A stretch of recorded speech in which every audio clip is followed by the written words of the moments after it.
Okay, I worked on a few things today, but the most notable of which is this little project I started new. A lot of my ideas now are coming from just opening up a brand new session, opening up Serum, tinkering until I make a sound I like, and then seeing what comes out of that. The sound I made today, I think a lot of the sounds I make kind of end up sounding very, very similar, but with the MIDI I chose, this is what it sounds like.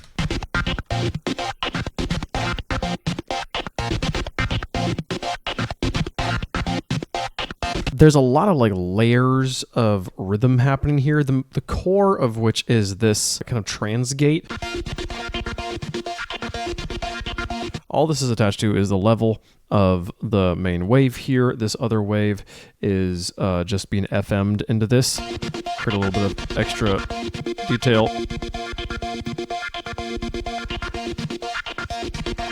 Kind of gave me that kind of almost like electric guitar distortion type style of sound. Then we're moving through the wavetable with this LFO. That's what this is attached to. This guy is attached to that frequency peak here on the equalizer. And then this guy is attached, is kind of doing everything with our main filter here. So it's bringing the cutoff up and down, bringing the resonance in and out, and bringing the mix up, or kind of like bringing that back, and just kind of like slowly slides up. I want the effect of us going up and kind of like sweeping out the bottom end without fully sweeping out the bottom end. I don't want it to be that strong of a change. Then there's some dimension, some distortion, and some compression, as well as some a little bit of a filter here. Just takes the bitter edge off the sound. And then you put that kind of the layers of the with the da da, and then you put it to this rhythm that of these kind of like almost kind of triplet style groove.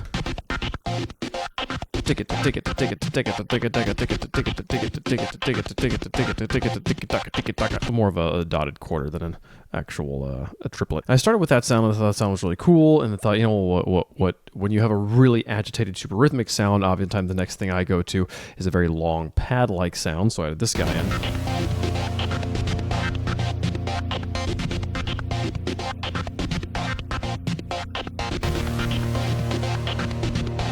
Which is mainly just this massive reverb, distortion, and compression. Make the notes hang around for a long time.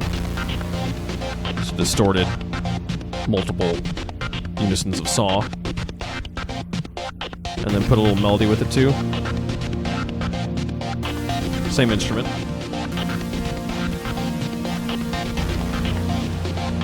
And then notice by default the track put us at 125. So I put in some house stuff.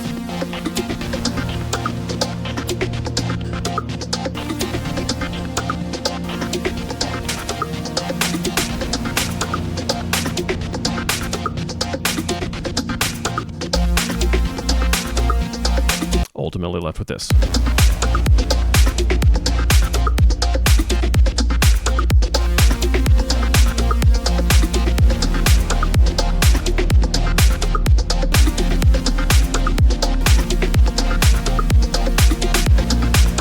I like the kick a lot because the first kick I found was this kick one-shot classic off of Splice that has a really nice tonality to it. I like the pitch of it, but the initial kind of punch didn't have any kind of grit to it, and I found this other kick.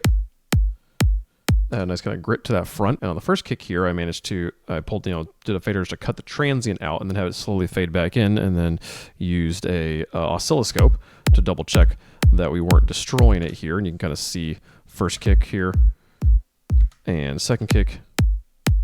And then together they do this, and I also figured out how to invert a wave shape and use that to confirm that I wasn't that I was helping, not destroying the kick here with that effect. So if I went here, you go to functions, go to invert, and now you can see it's getting destroyed as it's playing through there. So this was the more sympathetic way to arrange them.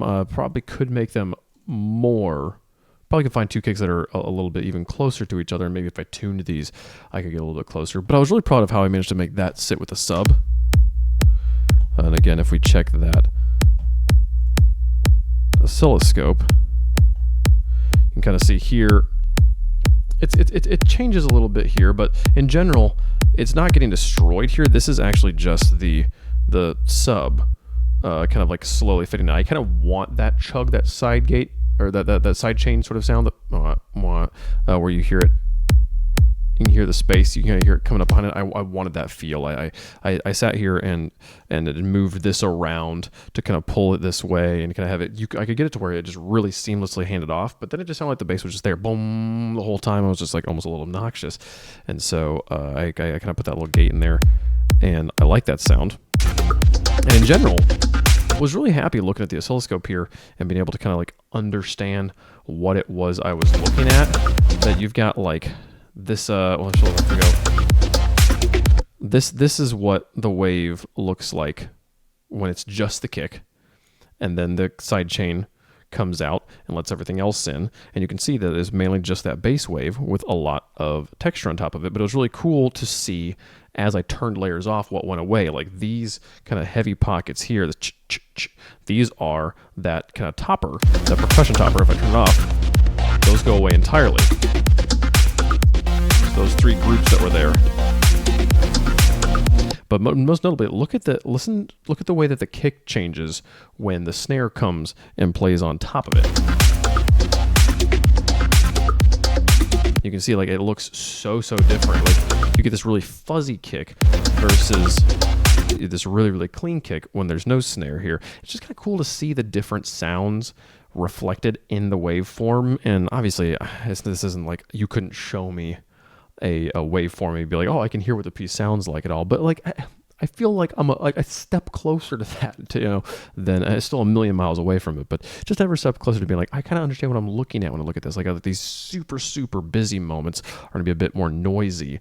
And obviously this is a very simple piece right now though. So it's a little bit easier to pull these apart. As you start to put more layers on top of this, it will become more and more difficult. But really fun use the oscilloscope to confirm that we weren't doing like phase cancellation and stuff here, and to make what was a pretty clean sound.